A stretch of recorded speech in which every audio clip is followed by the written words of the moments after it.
أعوذ بالله من الشيطان الرجيم. بسم الله الرحمن الرحيم. ألف لام ميم. ذلك الكتاب لا ريب فيه هدى للمتقين الذين يؤمنون بالغيب ويقيمون الصلاة ومما رزقناهم ينفقون والذين يؤمنون بما أنزل إليك وما أنزل من قبلك وبالآخرة هم يوقنون أولئك على هدى من ربهم وأولئك هم المفلحون. إن الذين كفروا سواء عليهم أأنذرتهم أم لم تنذرهم لا يؤمنون. ختم الله على قلوبهم وعلى سمعهم وعلى أبصارهم غشاوة ولهم عذاب عظيم. ومن الناس من يقول آمنا بالله وباليوم الآخر وما هم بمؤمنين يخادعون الله والذين آمنوا وما يخدعون إلا أنفسهم وما يشعرون. في قلوبهم مرض فزادهم الله مرضا ولهم عذاب أليم بما كانوا يكذبون. وإذا قيل لهم لا تفسدوا في الأرض قالوا إنما نحن مصلحون ألا إنهم هم المفسدون ولكن لا يشعرون. وإذا قيل لهم آمنوا كما آمن الناس قالوا أنؤمن كما آمن السفهاء ألا إنهم هم السفهاء ولكن لا يعلمون. وإذا لقوا الذين آمنوا قالوا آمنا وإذا خلوا إلى شياطينهم قالوا إنا معكم إنما نحن مستهزئون. الله يستهزئ بهم ويمدهم في طغيانهم يعمهون. أولئك الذين اشتروا الضلالة بالهدى فما ربحت تجارتهم وما كانوا مهتدين. مثلهم كمثل الذي استوقد نارا فلما أضاءت ما حوله ذهب الله بنورهم وتركهم في ظلمات لا يبصرون. صم بكم عمي فهم لا يرجعون. أو كصيب من السماء فيه ظلمات ورعد وبرق يجعلون أصابعهم في آذانهم من الصواعق حذر الموت والله محيط بالكافرين. يكاد البرق يخطف أبصارهم كلما أضاء لهم مشوا فيه وإذا أظلم عليهم قاموا ولو شاء الله لذهب بسمعهم وأبصارهم إن الله على كل شيء قدير. يا أيها الناس اعبدوا ربكم الذي خلقكم والذين من قبلكم لعلكم تتقون. الذي جعل لكم الأرض فراشا والسماء بناء وأنزل من السماء ماء فأخرج به من الثمرات رزقا لكم فلا تجعلوا لله أندادا وأنتم تعلمون. وإن كنتم في ريب مما نزلنا على عبدنا فأتوا بسورة من مثله وادعوا شهداءكم من دون الله إن كنتم صادقين. فإن لم تفعلوا ولن تفعلوا فاتقوا النار التي وقودها الناس والحجارة أعدت للكافرين. وبشر الذين آمنوا وعملوا الصالحات أن لهم جنات تجري من تحتها الأنهار كلما رزقوا منها من ثمرة رزقا قالوا هذا الذي رزقنا من قبل وأتوا به متشابها ولهم فيها أزواج مطهرة وهم فيها خالدون. إن الله لا يستحيي أن يضرب مثلا ما بعوضة فما فوقها فأما الذين آمنوا فيعلمون أنه الحق من ربهم، وأما الذين كفروا فيقولون ماذا أراد الله بهذا مثلا يضل به كثيرا ويهدي به كثيرا، وما يضل به إلا الفاسقين الذين ينقضون عهد الله من بعد ميثاقه ويقطعون ما أمر الله به أن يوصل ويفسدون في الأرض، أولئك هم الخاسرون. كيف تكفرون بالله وكنتم أمواتا فأحياكم ثم يميتكم ثم يحييكم ثم إليه ترجعون. هو الذي خلق لكم ما في الأرض جميعا ثم استوى إلى السماء فسواهن 7 سماوات وهو بكل شيء عليم. وإذ قال ربك للملائكة إني جاعل في الأرض خليفة قالوا أتجعل فيها من يفسد فيها ويسفك الدماء ونحن نسبح بحمدك ونقدس لك قال إني أعلم ما لا تعلمون. وعلم آدم الأسماء كلها ثم عرضهم على الملائكة فقال أنبئوني بأسماء هؤلاء إن كنتم صادقين. قالوا سبحانك لا علم لنا إلا ما علمتنا إنك أنت العليم الحكيم. قال يا آدم أنبئهم بأسمائهم فلما أنبأهم بأسمائهم قال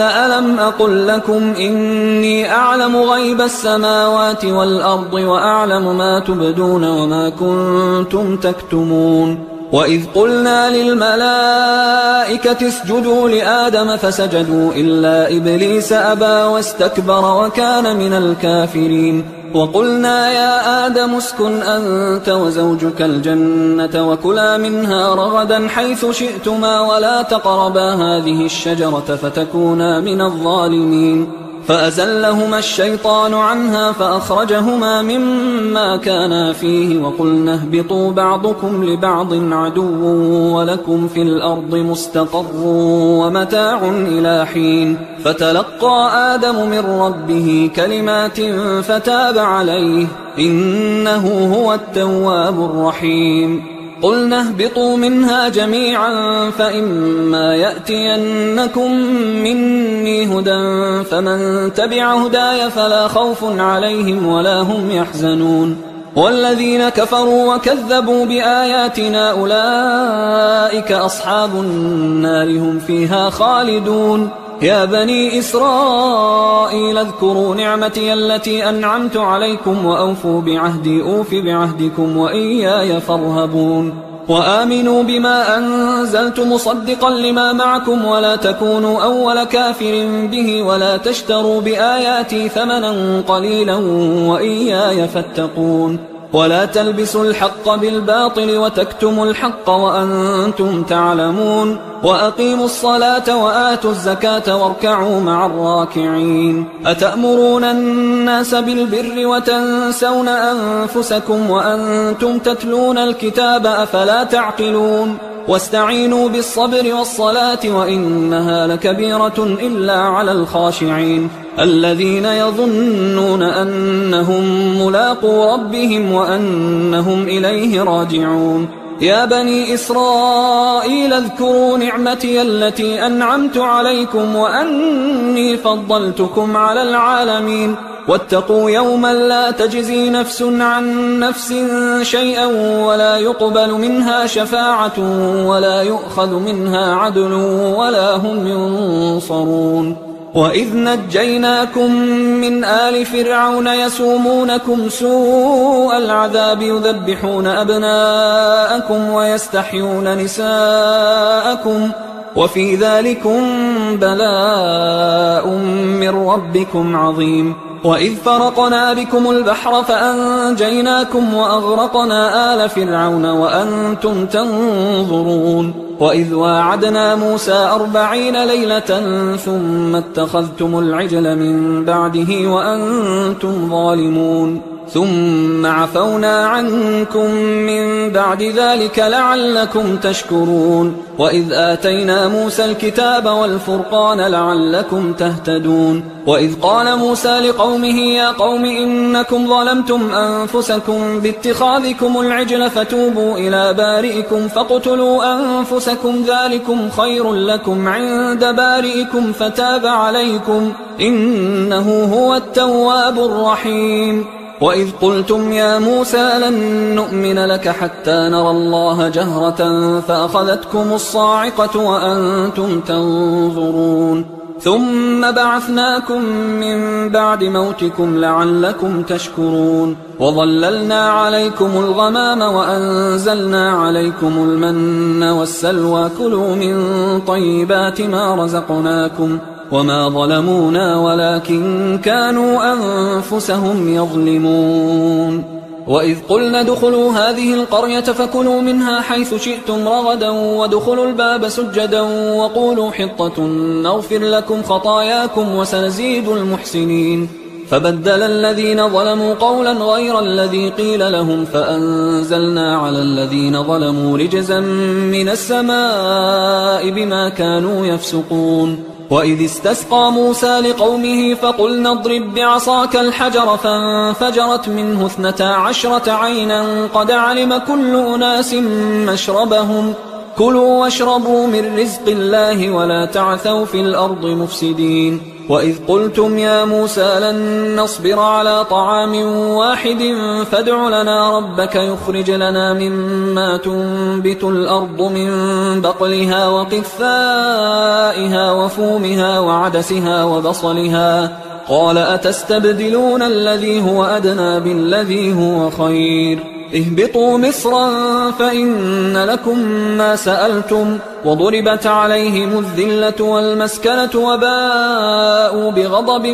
من الله ذلك بأنهم كانوا يكفرون بآيات الله ويقتلون النبيين بغير الحق ذلك بما عصوا وكانوا يعتدون إن الذين آمنوا والذين هادوا والنصارى والصابئين من آمن بالله واليوم الآخر وعمل صالحا فلهم أجرهم عند ربهم ولا خوف عليهم ولا هم يحزنون وإذ أخذنا ميثاقكم ورفعنا فوقكم الطور خذوا ما آتيناكم بقوة واذكروا ما فيه لعلكم تتقون ثم توليتم من بعد ذلك فلولا فضل الله عليكم ورحمته لكنتم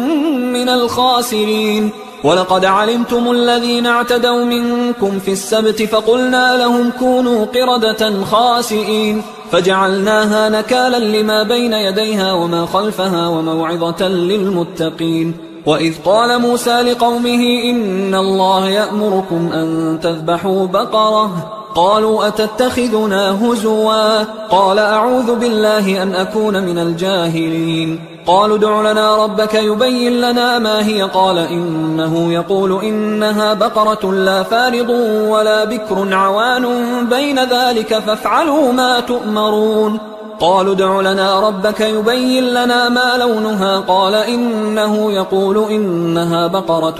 صفراء فاقع لونها تسر الناظرين قالوا ادع لنا ربك يبين لنا ما هي إن البقرة شابه علينا وإنا إن شاء الله لمهتدون قال إنه يقول إنها بقرة لا ذلول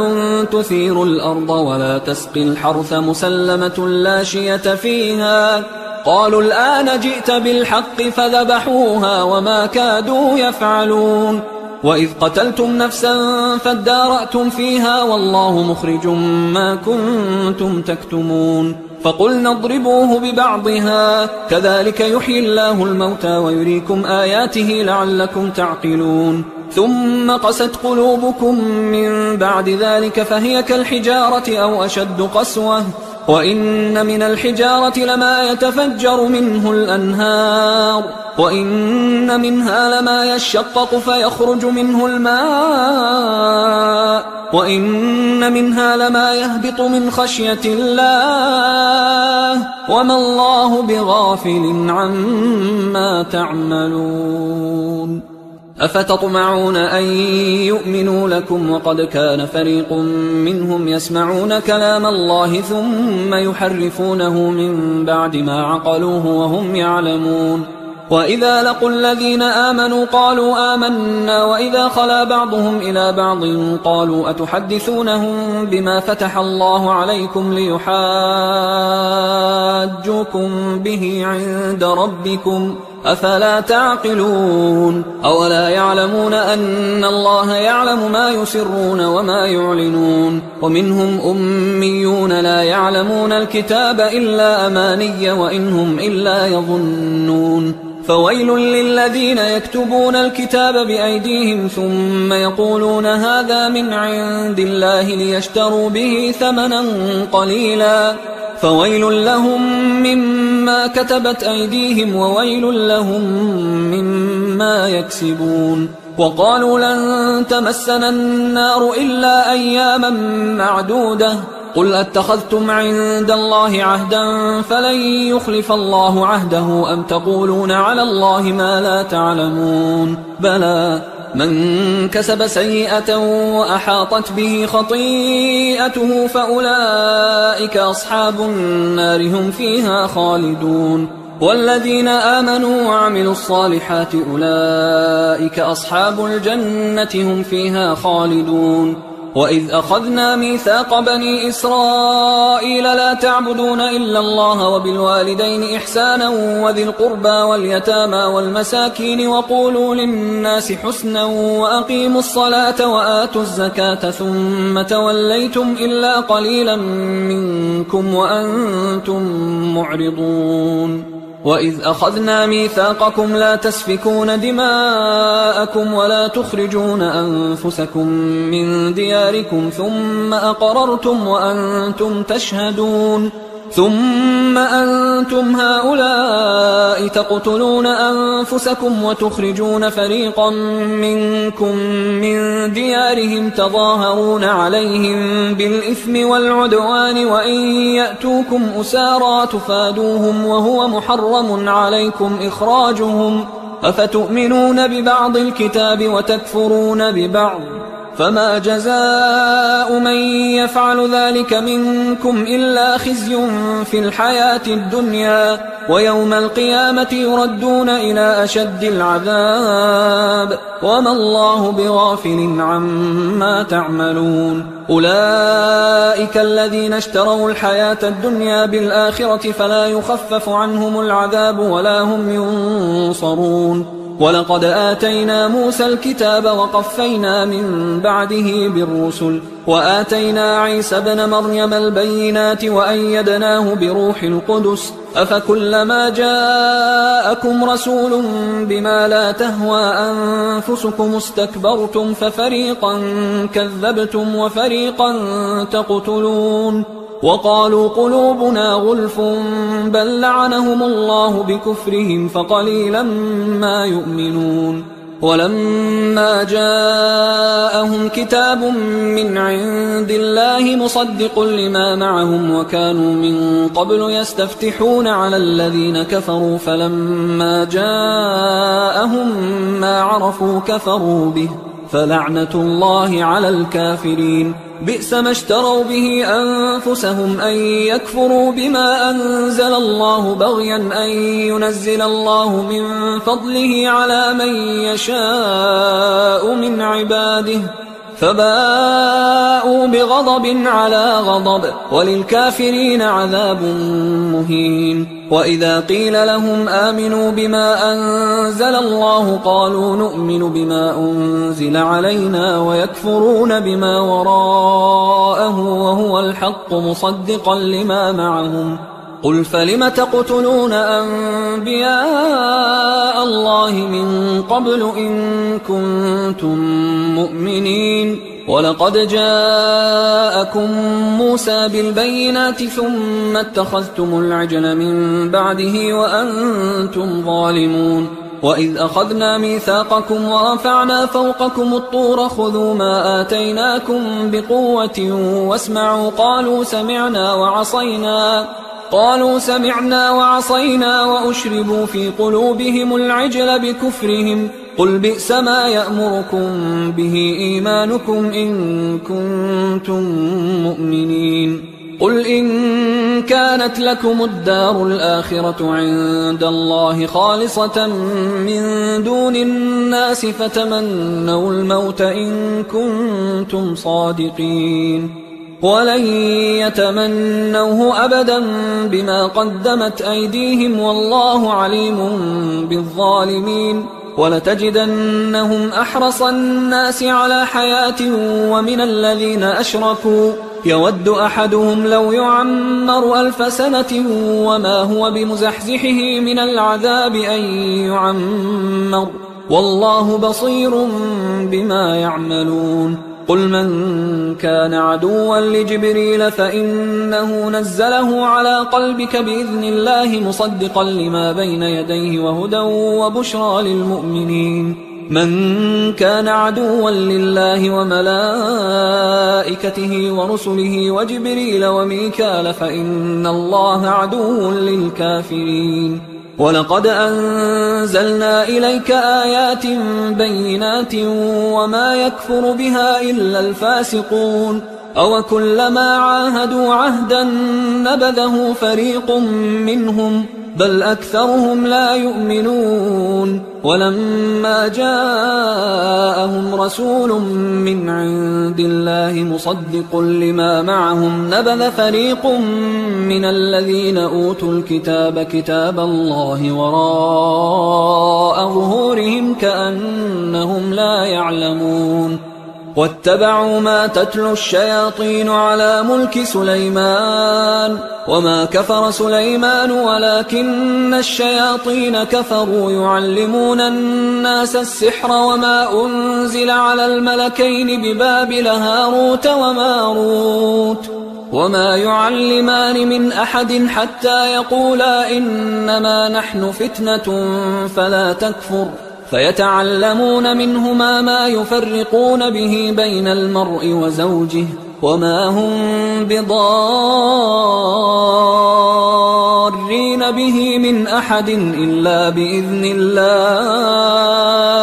ويتعلمون ما يضرهم ولا ينفعهم ولقد علموا لمن اشتراه ما له في الآخرة من خلاق ولبئس ما شروا به أنفسهم لو كانوا يعلمون ولو أنهم آمنوا واتقوا لمثوبة من عند الله خير لو كانوا يعلمون يا أيها الذين آمنوا لا تقولوا راعنا وقولوا انظرنا واسمعوا وللكافرين عذاب أليم ما يود الذين كفروا من أهل الكتاب ولا المشركين أن ينزل عليكم من خير من ربكم والله يختص برحمته من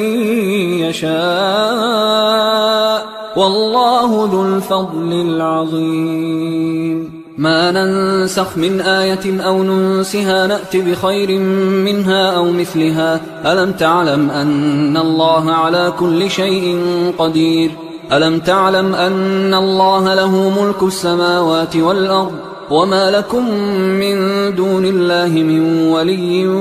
ولا نصير أم تريدون أن تسألوا رسولكم كما سئل موسى من قبل ومن يتبدل الكفر بالإيمان فقد ضل سواء السبيل ود كثير من أهل الكتاب لو يردونكم من بعد إيمانكم كفارا حسدا من عند أنفسهم من بعد ما تبين لهم الحق فاعفوا واصفحوا حتى يأتي الله بأمره إن الله على كل شيء قدير وأقيموا الصلاة وآتوا الزكاة وما تقدموا لأنفسكم من خير تجدوه عند الله إن الله بما تعملون بصير وقالوا لن يدخل الجنة إلا من كان هودا أو نصارى تلك أمانيهم قل هاتوا برهانكم إن كنتم صادقين بلى من أسلم وجهه لله وهو محسن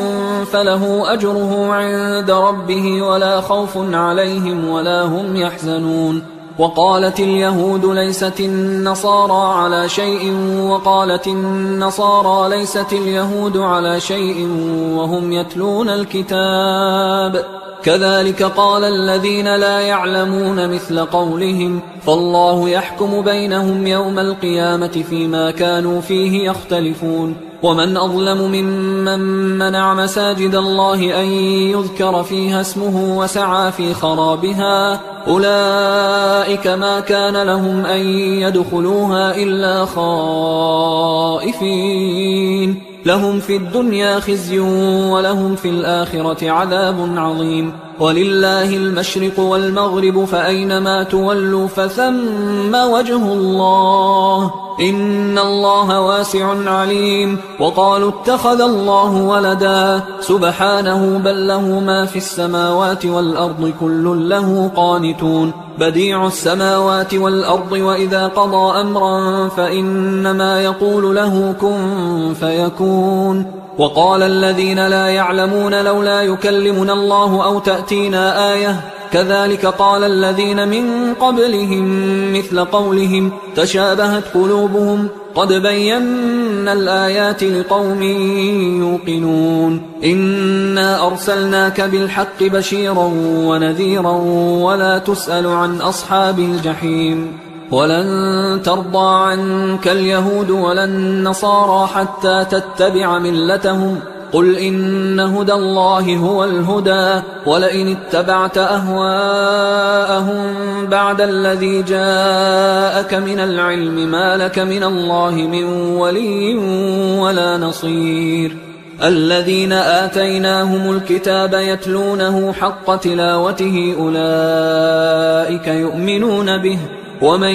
يكفر به فأولئك هم الخاسرون يا بني إسرائيل اذكروا نعمتي التي أنعمت عليكم وأني فضلتكم على العالمين واتقوا يوما لا تجزي نفس عن نفس شيئا ولا يقبل منها عدل ولا تنفعها شفاعة ولا هم ينصرون وإذ ابتلى إبراهيم ربه بكلمات فأتمهن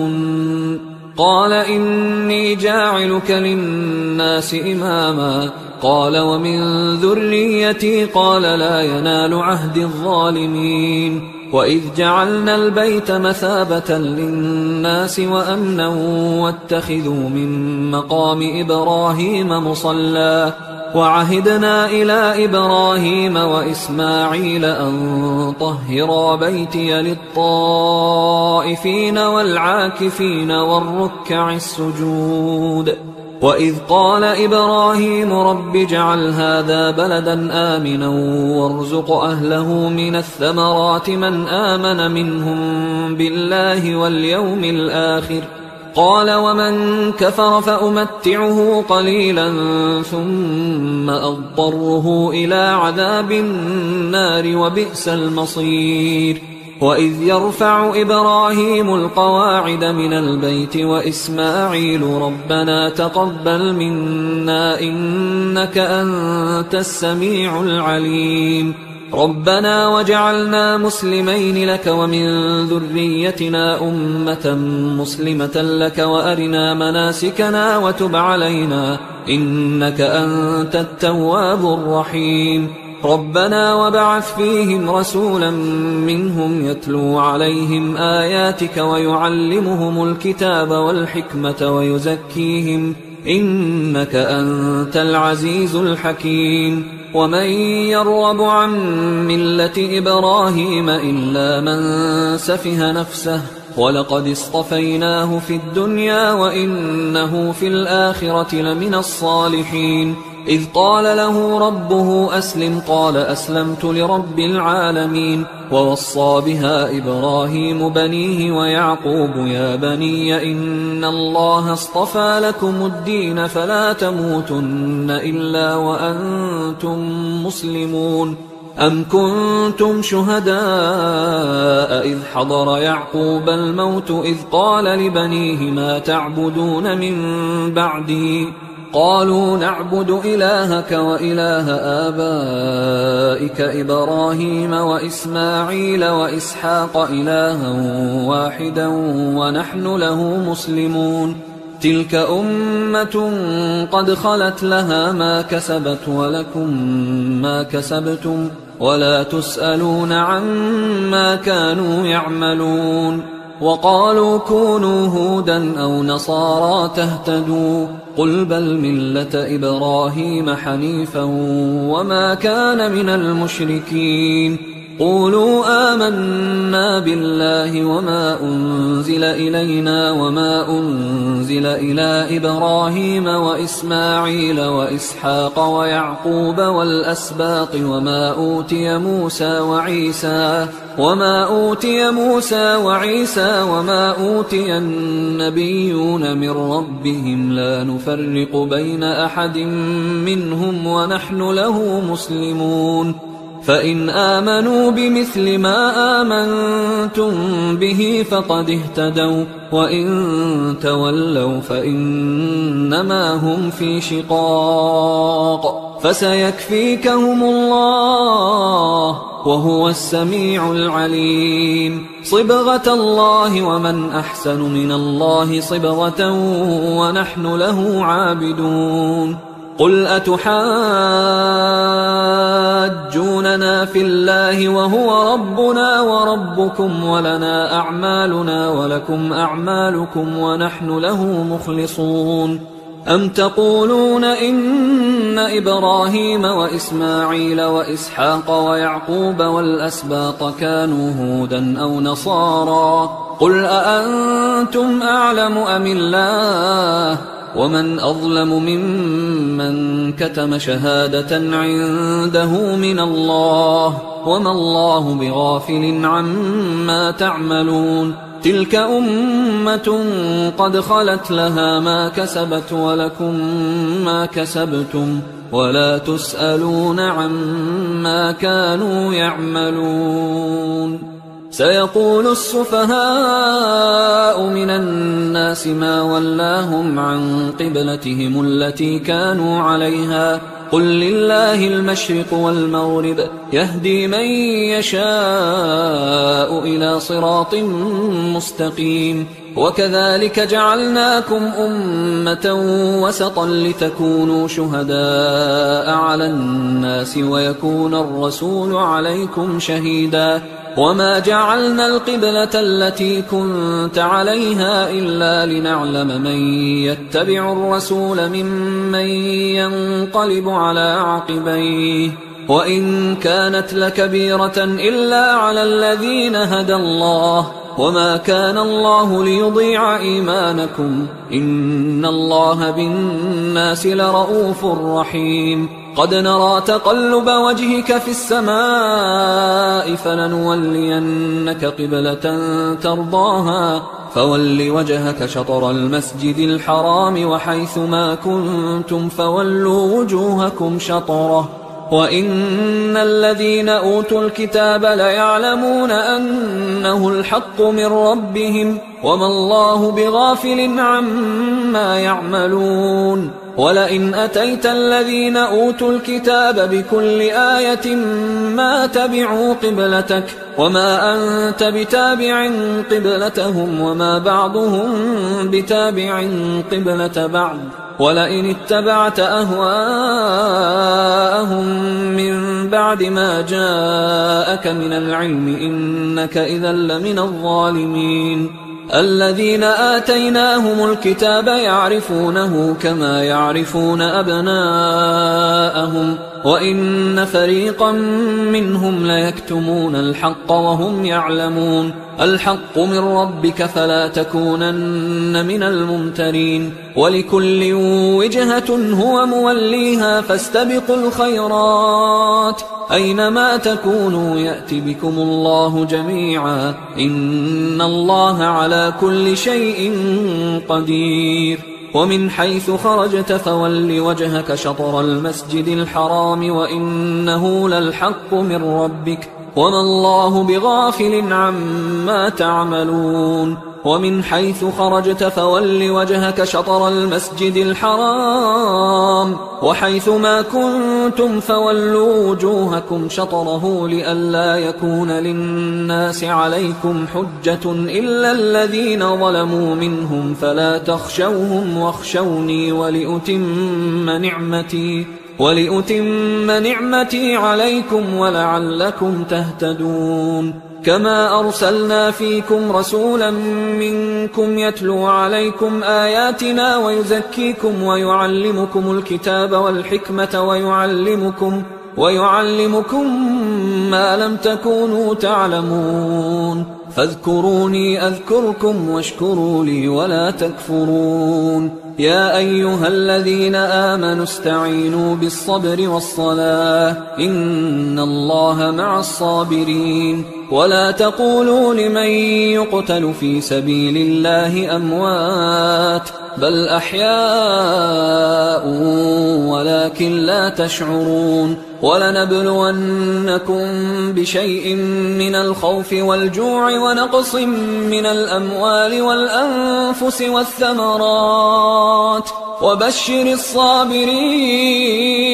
الذين إذا أصابتهم مصيبة قالوا إنا لله وإنا إليه راجعون أولئك عليهم صلوات من ربهم ورحمة وأولئك هم المهتدون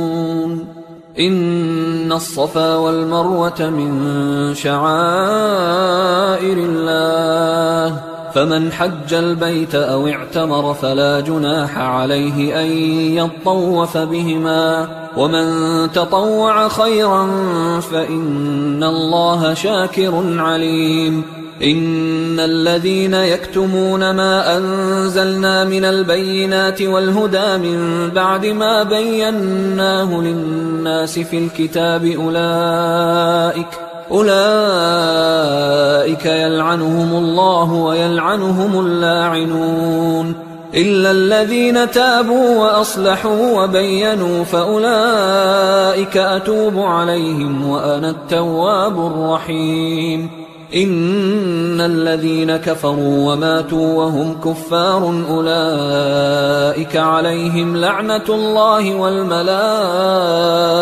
والناس أجمعين خالدين فيها لا يخفف عنهم العذاب ولا هم ينظرون وإلهكم إله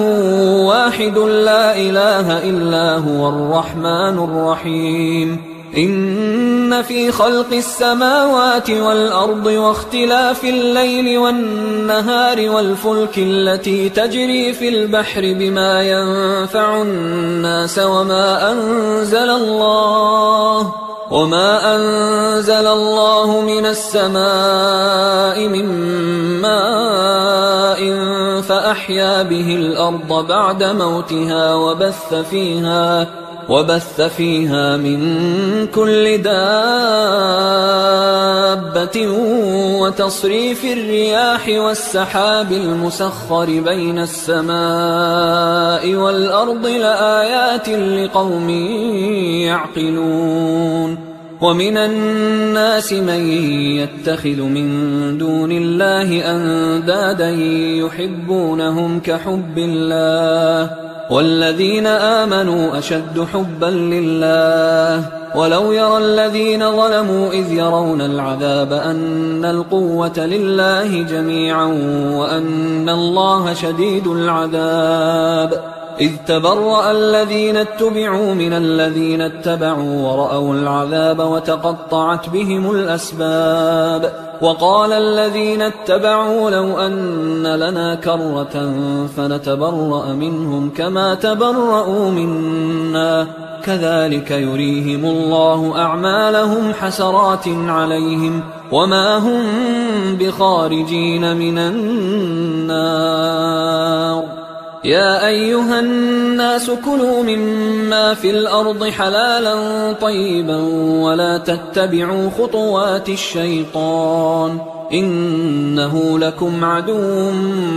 مبين إنما يأمركم بالسوء والفحشاء وأن تقولوا على الله ما لا تعلمون وإذا قيل لهم اتبعوا ما أنزل الله قالوا بل نتبع ما ألفينا عليه آباءنا أولو كان آباؤهم لا يعقلون شيئا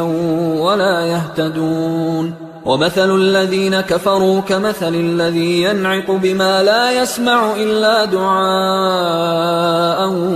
ونداء صم بكم عمي فهم لا يعقلون يا أيها الذين آمنوا كلوا من طيبات ما رزقناكم واشكروا لله إن كنتم إياه تعبدون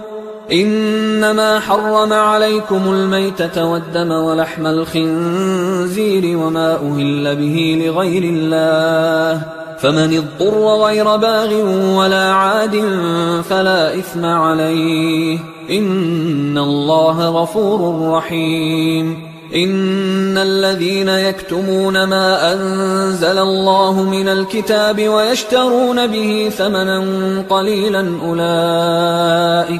أولئك ما يأكلون في بطونهم إلا النار ولا يكلمهم الله يوم القيامة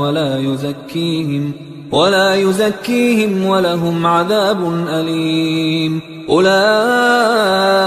الذين اشتروا الضلالة بالهدى والعذاب بالمغفرة فما أصبرهم على النار ذلك بأن الله نزل الكتاب بالحق وإن الذين اختلفوا في الكتاب لفي شقاق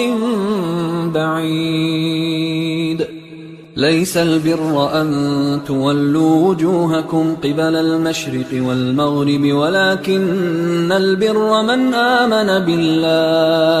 ولكن البر من آمن بالله واليوم الآخر والملائكة والكتاب والنبيين وآتى المال على حبه ذوي القربى واليتامى والمساكين وابن السبيل والسائلين وفي الرقاب وأقام الصلاة وآتى الزكاة والموفون بعهدهم إذا عاهدوا والصابرين في البأساء والضراء وحين البأس أولئك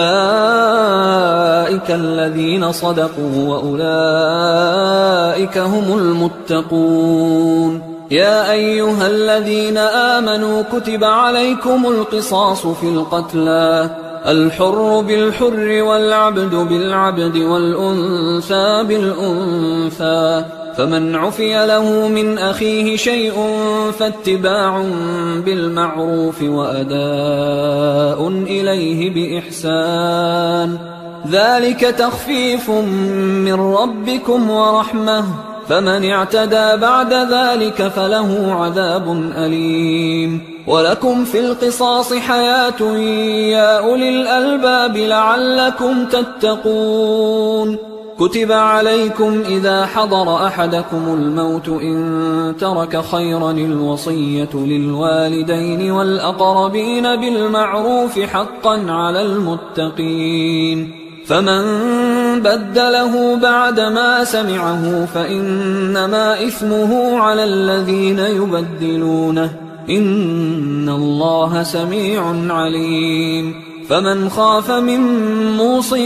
جنفا أو إثما فأصلح بينهم فلا إثم عليه إن الله غفور رحيم.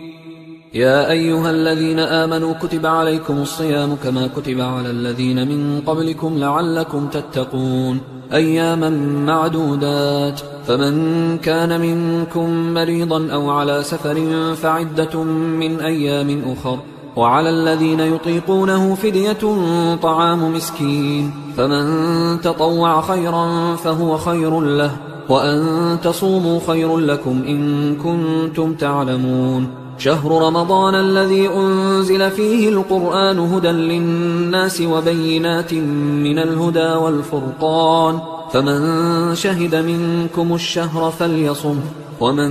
كان مريضا أو على سفر فعدة من أيام أخر، يريد الله بكم اليسر ولا يريد بكم العسر ولتكملوا العدة ولتكبروا الله على ما هداكم ولعلكم تشكرون. وإذا سألك عبادي عني فإني قريب أجيب دعوة الداعي إذا دعان، فليستجيبوا لي وليؤمنوا بي لعلهم يرشدون. أحل لكم ليلة الصيام الرفث إلى نسائكم هن لباس لكم وأنتم لباس لهن، علم الله أنكم كنتم تختانون أنفسكم فتاب عليكم وعفى عنكم، فالآن باشروهن وابتغوا ما كتب الله لكم، وكلوا واشربوا حتى يتبين لكم الخيط الأبيض من الخيط الأسود من الفجر، ثم أتموا الصيام إلى الليل، ولا تباشروهن وأنتم عاكفون في المساجد، تلك حدود الله فلا تقربوها، كذلك يبين الله آياته للناس لعلهم يتقون. ولا تأكلوا أموالكم بينكم بالباطل وتدلوا بها إلى الحكام لتأكلوا فريقا من أموال الناس بالإثم وأنتم تعلمون. يسألونك عن الأهلة قل هي مواقيت للناس والحج، وليس البر بأن تأتوا البيوت من ظهورها ولكن البر من اتقى، وأتوا البيوت من أبوابها واتقوا الله لعلكم تفلحون. وقاتلوا في سبيل الله الذين يقاتلونكم ولا تعتدوا إن الله لا يحب المعتدين. وقتلوهم حيث ثقفتموهم وأخرجوهم من حيث أخرجوكم والفتنة أشد من القتل، ولا تقاتلوهم عند المسجد الحرام حتى يقاتلوكم فيه، فإن قاتلوكم فاقتلوهم، كذلك جزاء الكافرين، فإن انتهوا فإن الله غفور رحيم. وقاتلوهم حتى لا تكون فتنة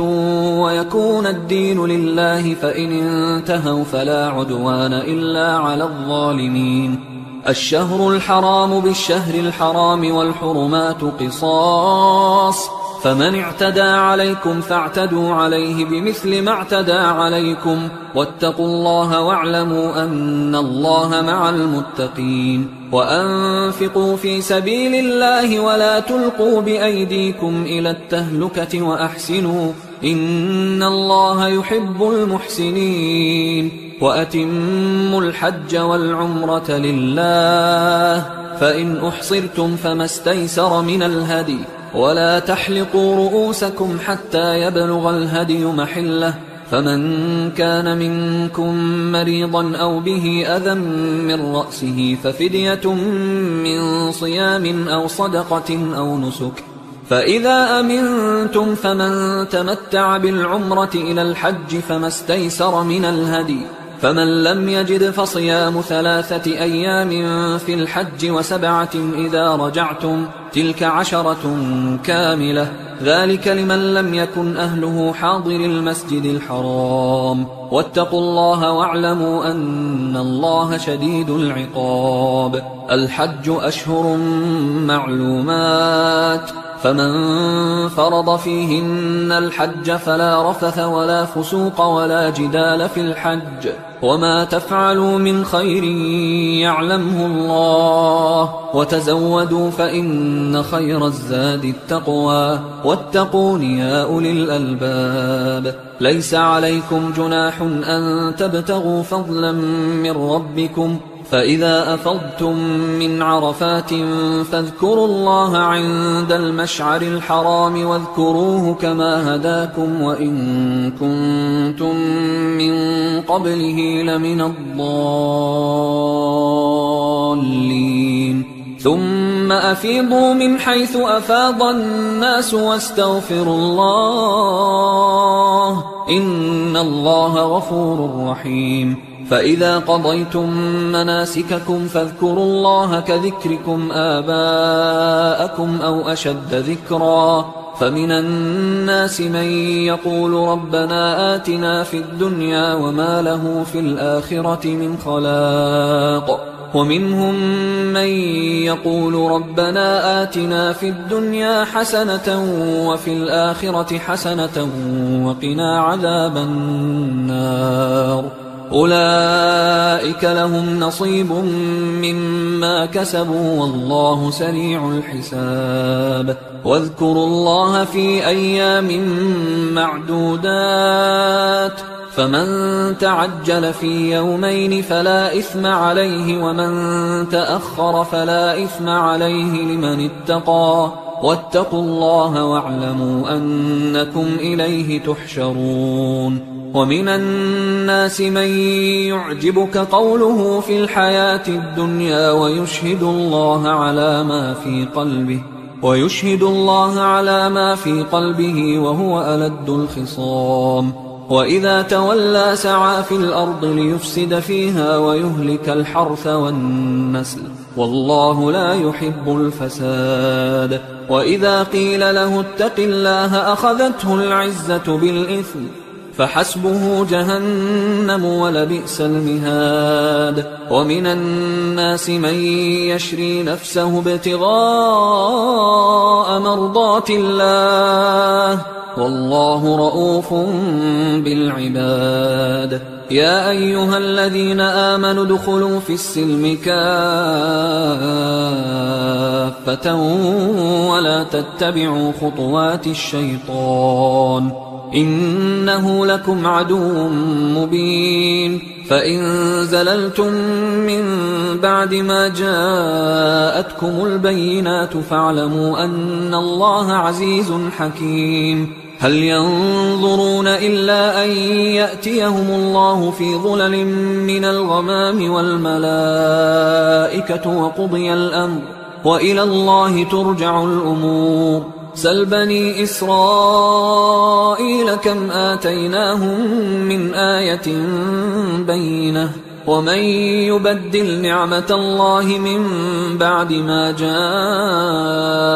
فإن الله شديد العقاب. زين للذين كفروا الحياة الدنيا ويسخرون من الذين آمنوا والذين اتقوا فوقهم يوم القيامة والله يرزق من يشاء بغير حساب. كان الناس أمة واحدة فبعث الله النبيين مبشرين ومنذرين وأنزل معهم الكتاب بالحق ليحكم بين الناس فيما اختلفوا فيه وما اختلف فيه إلا الذين أوتوه من بعد ما جاءتهم البينات بغيا بينهم فهدى الله الذين آمنوا لما اختلفوا فيه من الحق بإذنه والله يهدي من يشاء إلى صراط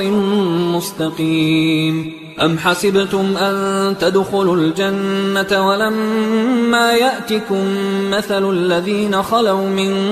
قبلكم مستهم البأساء والضراء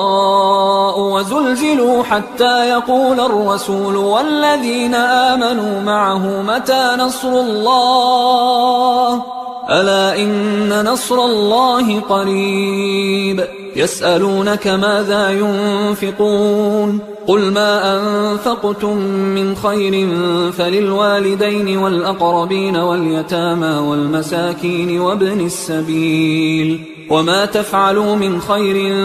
فإن الله به عليم كتب عليكم القتال وهو كره لكم وعسى أن تكرهوا شيئا وهو خير لكم وعسى أن تحبوا شيئا وهو شر لكم والله يعلم وأنتم لا تعلمون يسألونك عن الشهر الحرام قتال فيه قل قتال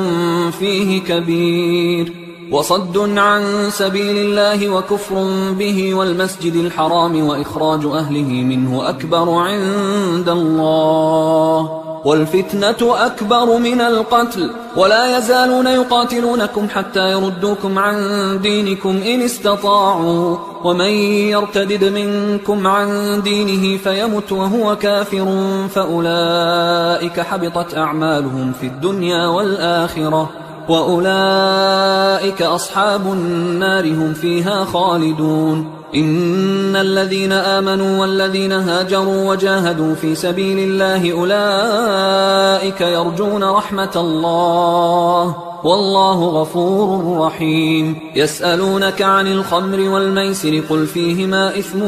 كبير ومنافع للناس وإثمهما أكبر من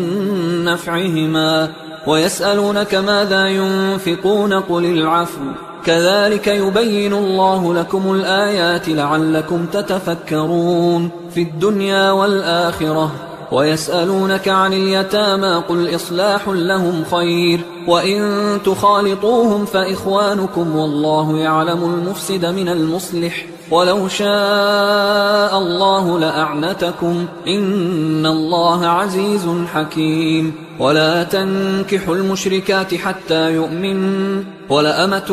مؤمنة خير من مشركة ولو أعجبتكم ولا تنكحوا المشركين حتى يؤمنوا ولعبد مؤمن خير من مشرك ولو أعجبكم أولئك يدعون إلى النار والله يدعو إلى الجنة والمغفرة بإذنه ويبين آياته للناس لعلهم يتذكرون ويسألونك عن المحيض قل هو أذى فاعتزلوا النساء في المحيض ولا تقربوهن حتى يطهرن فإذا تطهرن فأتوهن من حيث أمركم الله إن الله يحب التوابين ويحب المتطهرين نساؤكم حرث لكم فأتوا حرثكم أنى شئتم وقدموا لأنفسكم واتقوا الله واعلموا أنكم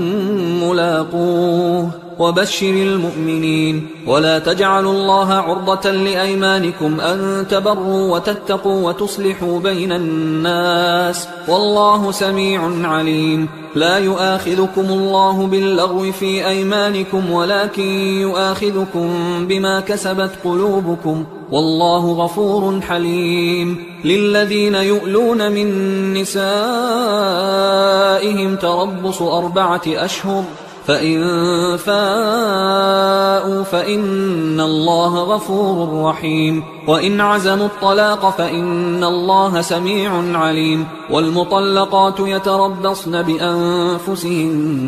3 قروء ولا يحل لهن أن يكتمن ما خلق الله في أرحامهن إن كن يؤمن بالله واليوم الآخر وبعولتهن أحق بردهن في ذلك إن أرادوا إصلاحا ولهن مثل الذي عليهن بالمعروف وللرجال عليهن درجة والله عزيز حكيم الطلاق 2 مرتان فإمساك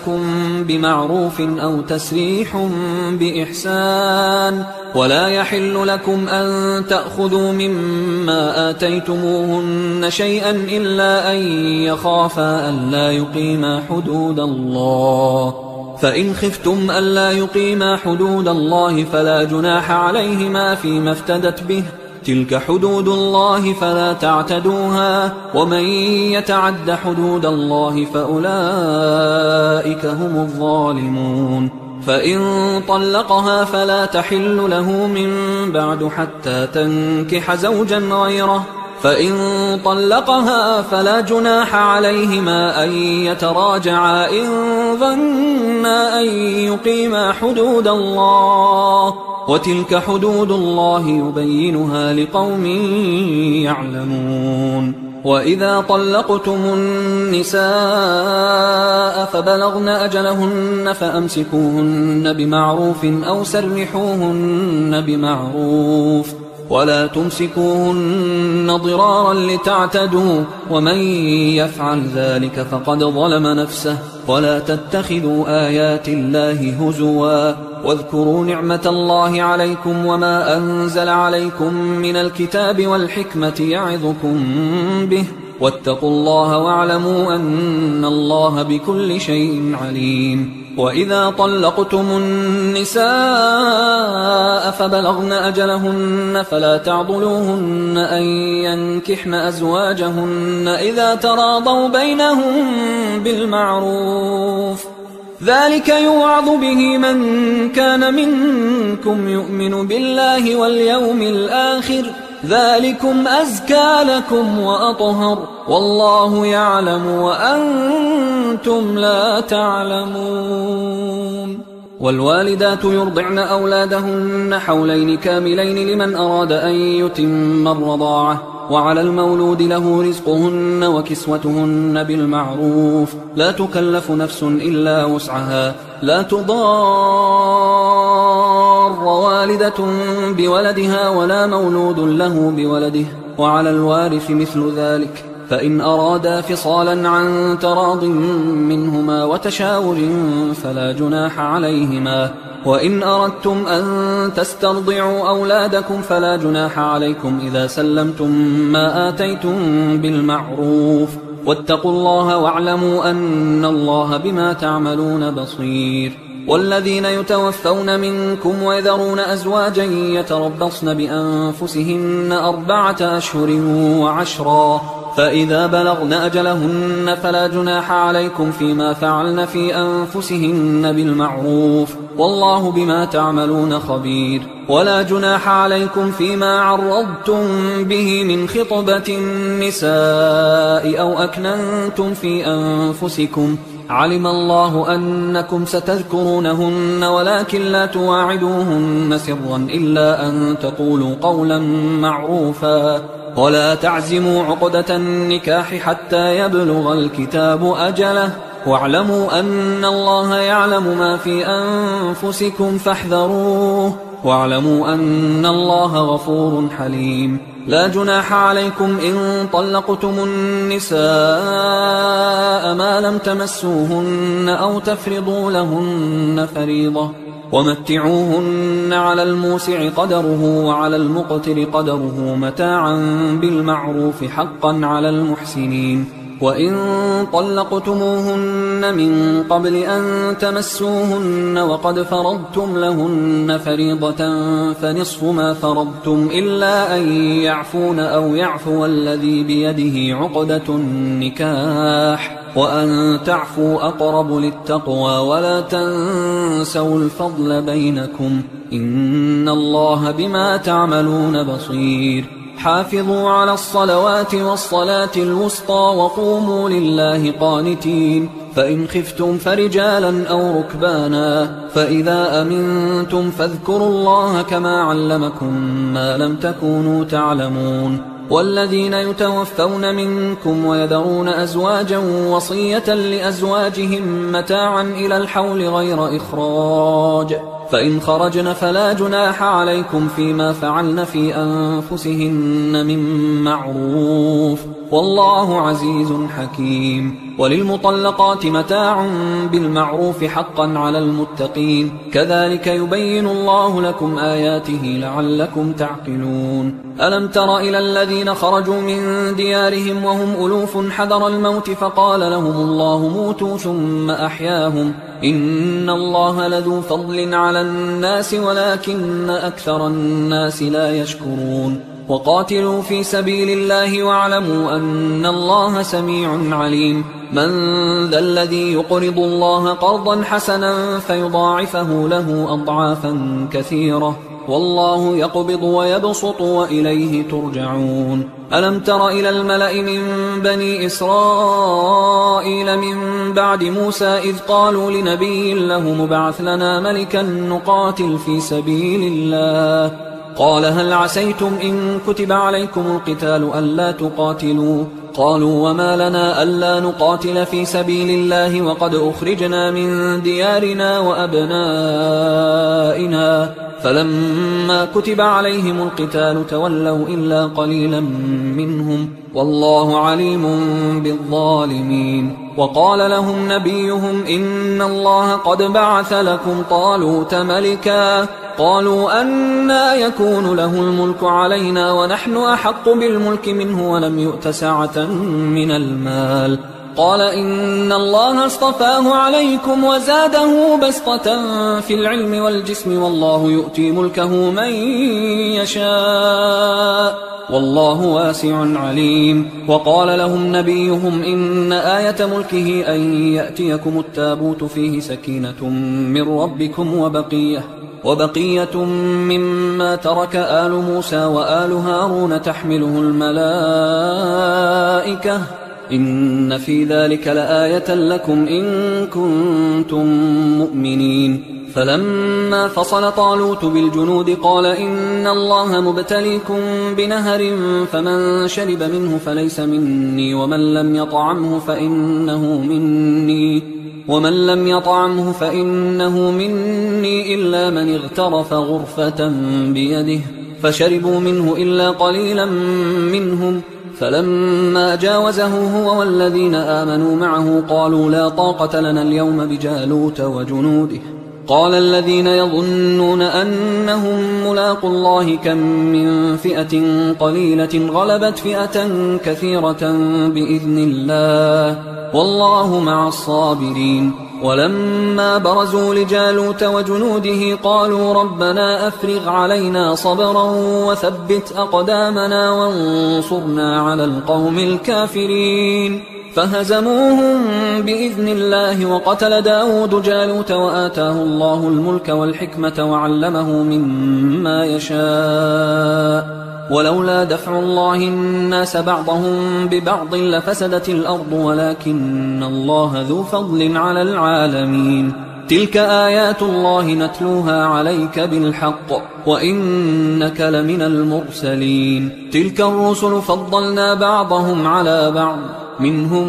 من كلم الله ورفع بعضهم درجات وآتينا عيسى ابن مريم البينات وأيدناه بروح القدس ولو شاء الله ما اقتتل الذين من بعدهم من بعد ما جاءتهم البينات ولكن اختلفوا فمنهم من آمن ومنهم من كفر ولو شاء الله ما اقتتلوا ولكن الله يفعل ما يريد يا أيها الذين آمنوا أنفقوا مما رزقناكم من قبل أن يأتي يوم لا بيع فيه ولا خلة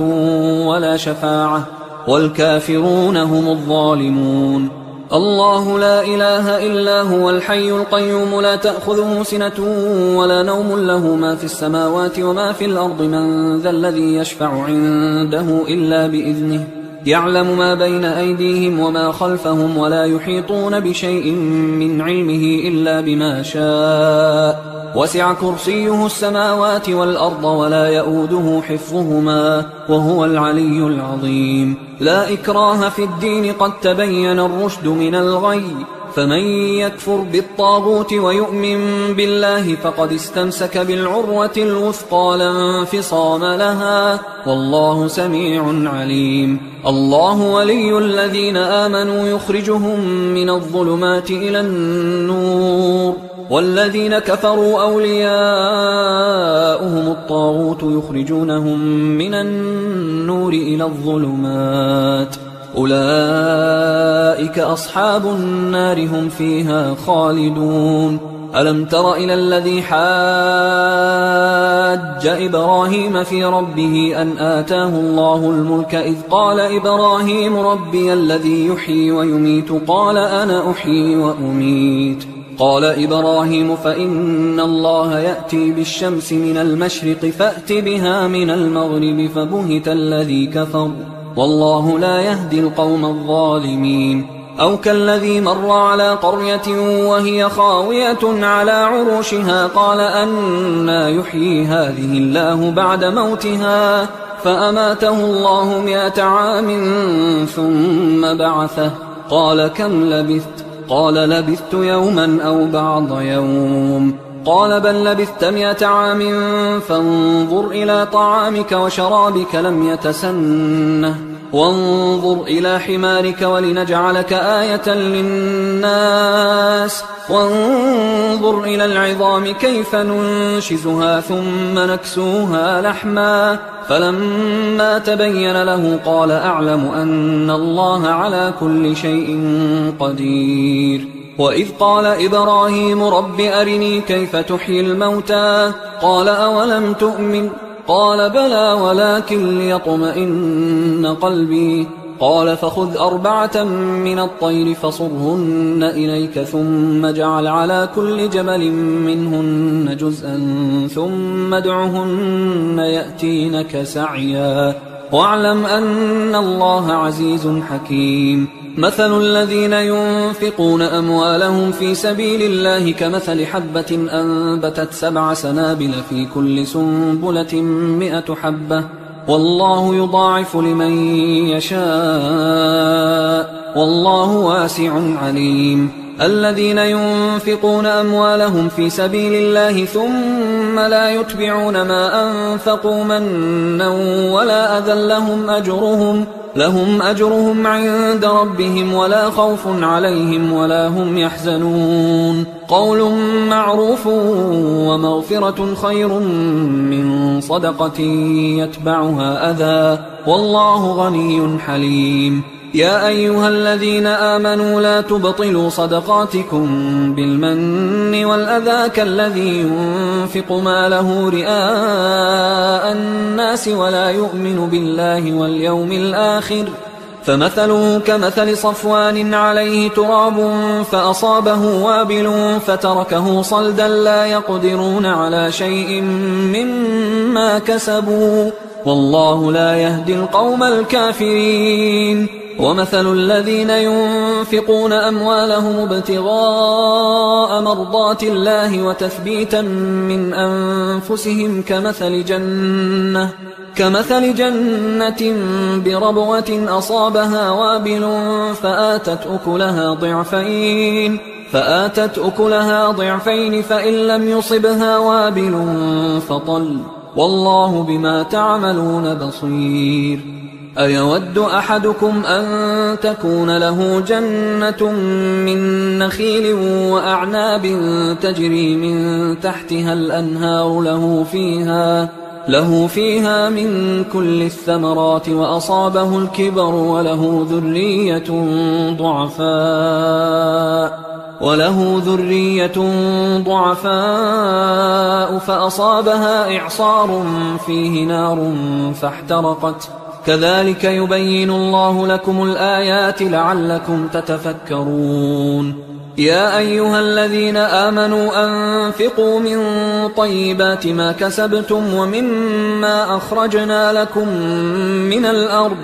ولا تيمموا الخبيث منه تنفقون ولستم بآخذيه إلا أن تغمضوا فيه واعلموا أن الله غني حميد. الشيطان يعدكم الفقر ويأمركم بالفحشاء والله يعدكم مغفرة منه وفضلا والله واسع عليم. يؤتي الحكمة من يشاء ومن يؤت الحكمة فقد أوتي خيرا كثيرا وما يذكر إلا أولو الألباب. وما أنفقتم من نفقة أو نذرتم من نذر فإن الله يعلمه وما للظالمين من أنصار. إن تبدوا الصدقات فنعما هي وإن تخفوها وتؤتوها الفقراء فهو خير لكم ويكفر عنكم من سيئاتكم والله بما تعملون خبير. ليس عليك هداهم ولكن الله يهدي من يشاء. وما تنفقوا من خير فلأنفسكم وما تنفقون إلا ابتغاء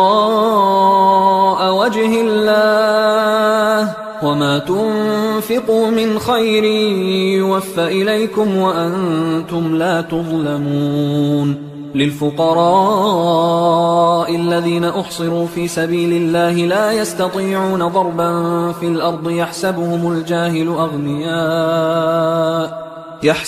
الجاهل أغنياء من التعفف تعرفهم بسيماهم لا يسألون الناس إلحافا. وما تنفقوا من خير فإن الله به عليم. الذين ينفقون أموالهم بالليل والنهار سرا وعلانية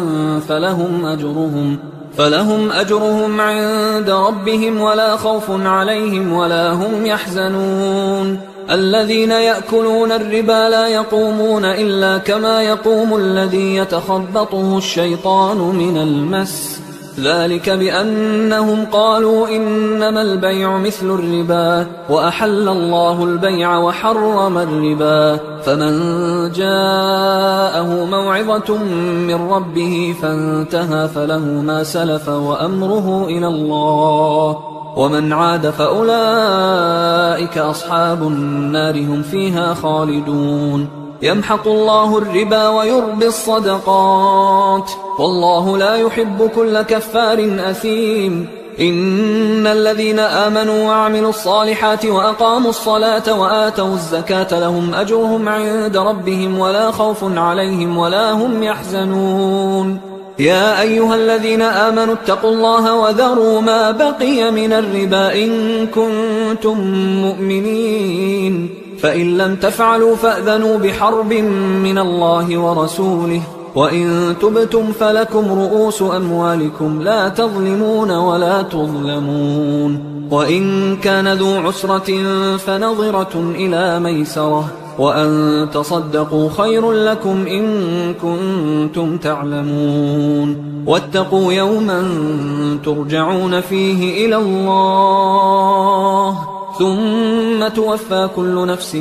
ما كسبت وهم لا يظلمون. يا أيها الذين آمنوا إذا تداينتم بدين إلى أجل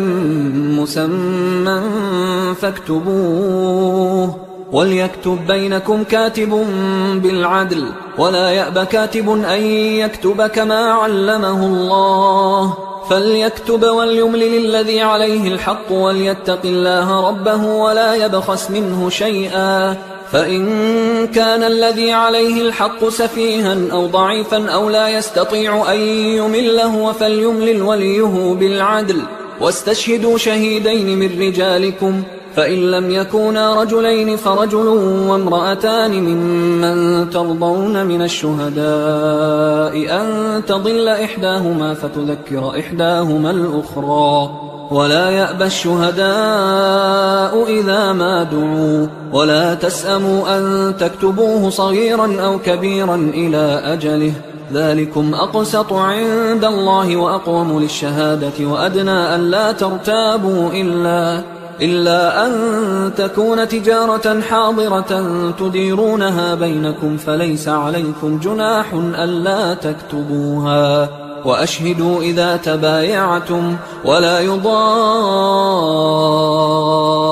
كاتب